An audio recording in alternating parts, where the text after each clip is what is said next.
आजकल भारतीय जनता पार्टी हर छोटे बड़े मौके पर सरदार पटेल को कांग्रेस के दूसरे नेताओं के सामने पेश करके और सरदार पटेल का अपमान कह के उसको गुजरात की अस्मिता के साथ जोड़ने की कोशिश करते हैं। लेकिन वास्तविकता क्या है? वो कांग्रेस के नेताओं की ही बात क्यों करते हैं, अपने नेताओं की बात क्यों नहीं करते? इसकी एक तो वजह यह है कि उनके नेताओं में कोई भी गर्व करने लायक नेता है नहीं। उनका इतिहास शर्मनाक घटनाओं से भरा पड़ा है, देश के लिए गद्दारी से भरा पड़ा है, इसलिए वो उनकी चर्चा नहीं करते, कांग्रेस के नेताओं की चर्चा करते हैं। लेकिन आइए इसको समझने की कोशिश करते हैं कि क्या सरदार पटेल से वाकई इन लोगों का इतना स्नेह है या वो इतना सम्मान करते हैं। यह कार्टून 1945 में अग्रणी नाम की एक मैगजीन में छपा, जिसके संपादक और संचालक थे नाथूराम गोडसे और उसके संरक्षक थे वीर सावरकर। वीर सावरकर जो भारतीय जनता पार्टी के आदर्श हैं और उनके साथ उन भारतीय जनसंघ के संस्थापक, जिसका नाम बाद में भारतीय जनता पार्टी पड़ा, श्यामा प्रसाद मुखर्जी, ये दोनों इस परिकल्पना में कार्टून में नाथूराम गोडसे इनको राम और लक्ष्मण के रूप में पेश करते हैं, जो किसका वध करना चाहते हैं? गांधी जी का, जिनको रावण के रूप में ये लोग पेश करते हैं। और रावण के 10 शीश कौन कौन है? नेहरू जी हैं, सुभाष चंद्र बोस हैं, डॉक्टर अंबेडकर हैं और यहां तक कि सरदार पटेल भी हैं। यहां आप एकदम बाईं तरफ अगर देखेंगे तो, यानी इनकी पूरी सोच में सरदार पटेल कभी भी कांग्रेस से हटके और इनके नजदीक के नेता नहीं रहे हैं। उनकी सोच सरदार पटेल के बारे में वही रही है जो दूसरे कांग्रेस के नेताओं के बारे में रही है।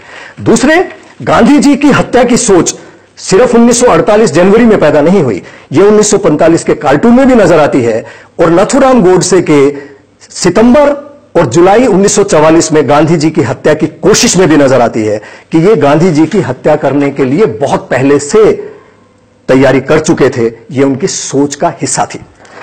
इसमें सावरकर भी मौजूद थे। सावरकर पर मुकदमा चला, लेकिन सबूतों के अभाव में उस वक्त वो बरी हो गए।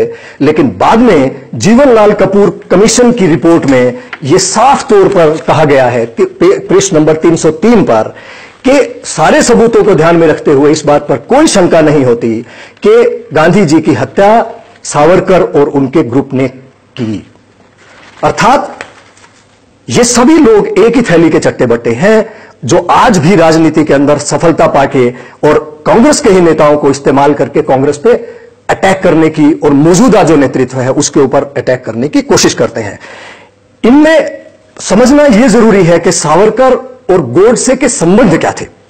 सबसे पहले हमको यह देखना होगा कि ये जिस पत्रिका के लिए 10,000 रुपया उन दिनों में सावरकर ने मुहैया करवाया गोडसे को, जिसका जिक्र गोडसे के एक पत्र में बाकायदा मिलता है, जो रिकॉर्ड पे है।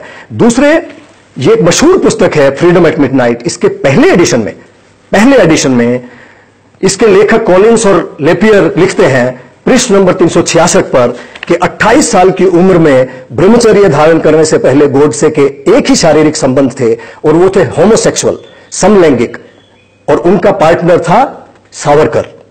यानी सावरकर जब कोर्ट में यह कहते हैं कि मैं गोडसे को जानता तक नहीं हूं, वो सच नहीं है। वो इस मैगजीन के, इस पत्रिका के और इस पुस्तक के उनके संबंधों से स्पष्ट होता है।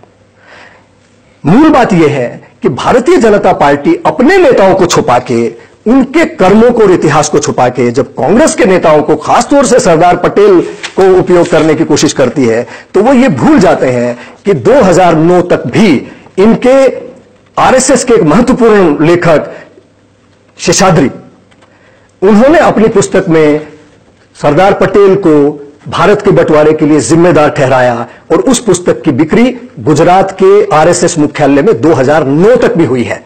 यह टाइम्स ऑफ इंडिया के इस न्यूज से आप देख सकते हैं। इसलिए यह बहुत महत्वपूर्ण हो गया है देशवासियों के लिए, खासतौर से गुजरात के लोगों के लिए, कि इसके पीछे की मंशा को समझें कि यह सरदार पटेल को गुजरात की अस्मिता के लिए नहीं बल्कि अपने राजनीतिक हित के लिए इस्तेमाल करना चाहते हैं।